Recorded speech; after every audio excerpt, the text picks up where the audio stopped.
el número 10. Bé, de vora el número 10 a la casa on vaig néixer i de vora és on hi havia l'antic local del front de Frente de Juventudes, del moviment. Bé, hem vengut aquí a parlar un poc d'aquesta història que ja havia publicat i havia escrit ella, la primera acció antifranquista que se fa al poble, suport que va la Guerra Civil, de l'any 59, podeu trobar en el llibre que va editar el tall editorial L'antifranquisme a Mallorca 1950-1970. Aleshores teníem 13-14 anys, amb una colla d'amics,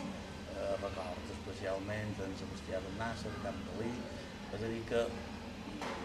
la nostra ràbia contra la dictadura, ja d'adolescents, contra el franquisme, ens va dur un dia, de l'any 1959, a fer un assalt en aquell local del Frente de Juventudes, el glorioso Movimiento Nacional, i vàrem rompre tots els retrats d'en Franco, d'en José Antonio, els generals que varen fer la guerra, les consignes de Falange Espanyola, el Frente de Juventudes, varen tirar tot dins el pou d'aquest edifici, del número 10, de l'escola que teníeu aquí darrere, i crec que un poc el nostre inici dins la lluita antifranquista i dins la lluita per la llibertat del nostre poble. És una acció, com dic, inicial del 59, és a dir, reflectida en aquest llibre, l'antifranquisme a Mallorca, i